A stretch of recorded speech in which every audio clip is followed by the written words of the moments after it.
So back to where I left off. So let's see, we're going to go back to the surveys and questionnaires. Survey handouts will be explained.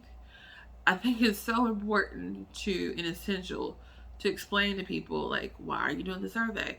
There's so many times, often personally, that I'm sent a survey through email or through LinkedIn, just other platforms, and I'm uncertain why I am being asked to survey something. So I feel like it's very important that we explain these things. And also with the questionnaires, that we explain why they're important and why they play such a big role in the training process. So, what did we conclude? How did everyone do it individually? How did everyone do it as a team? I think it's very important that we have someone, an individual, or individuals, because it could be tied or three-way tie, that is shown to stand out. This can also be a participation score, someone who really participated, really gave them their all. It can also be a team player award for those who were team players, who actually went above and beyond to make sure that not only did they learn the concepts, but also make sure that others did. So, in doing so, we also want to also see teams, because we're going to have we're going to find a way to section everybody off the teams, other than just the two that are doing the role play, representative versus customer service. I believe we should do at least 6 to 8, so that group can have a group of 3, and then 3 of the 2, our group of 4 for the 8, and then they can section off. So we'll work out logistics and the numbering, and then we can score which group by voting, or even by tallying up points, voting and tallying up points, so we can see which group, our individual, did the best, and they should be acknowledged and presented with a reward. So we're going to have a revision of training where we reflect continuation of what should be changed, add or kept the same. I'm not in any way thinking that this training will not need reflection. And so, what should be changed? What should be added? Or what should be kept the same? So, with open minds, we should be ready to do things such as revision. So, we're going to be prepared to revise. How can we make this training better and more understood? That is a great question that we should keep in our mind throughout the process, and definitely evaluate it afterwards.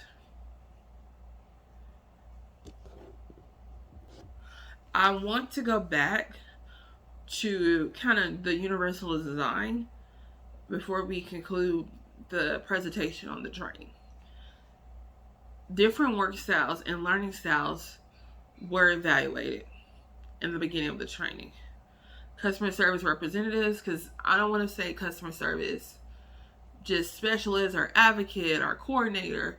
Just, I want it all to be encompassed together as a group, so that we can see that we are all together as customer service members. So customer service representatives were given the option to adhere to these. So just because you have different learning styles, I don't want anyone to feel like they're going to be sectioned off from the big group. So they can either maybe need a quiet room to do the trainings, the actual trainings, or they can also engage with the big group, or you can do both. So now we're going to go back to diversity, inclusion, and belonging. So I'm sorry, DIB. I'm so sorry. DEIB will be addressed at the beginning of the training. Okay, as leaders, again, we cannot assume that we know the customer and also the representative.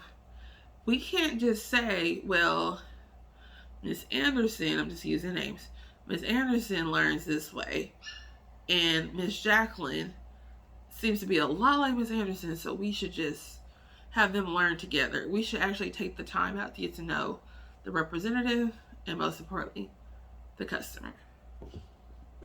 So with the new hiring group, we're going to use micro, meso, and macro levels interchangeably.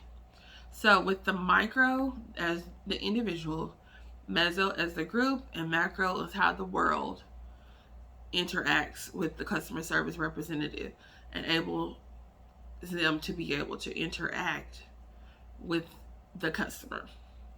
So it will allow for learning to see the training from how it relates to them as an individual, the supervisor group, and the company. So the world also, to me, the world / the company is very important to encompass the micro, the meso, and the macro levels all together. So they're going to eventually overlap to ensure that the customer is taken care of. So before we move on to any questions that you all must have, I just want to say I am very appreciative that you came to spend this time with me today to get to know what I feel and others feel will better help connect with the customer through active listening. It is very essential, very important in other adjectives that we look at the customer as a person. This is not a transactional piece. I know it's very important that we take care of the business. Without the customer, there is no us. It is the name, customer service. So the customer is at the front, and then we are the service that takes care of the customer.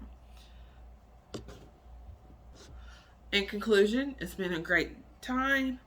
I hope that you will take the time out to, again, join this training and help me engage and help me to better serve you all as your leader. Any questions? If you need to reach me, my email is sturner@harding.edu, and I look forward to speaking to you soon so that we can make Verizon a better place for the customer. Thank you. Have a wonderful rest of your day.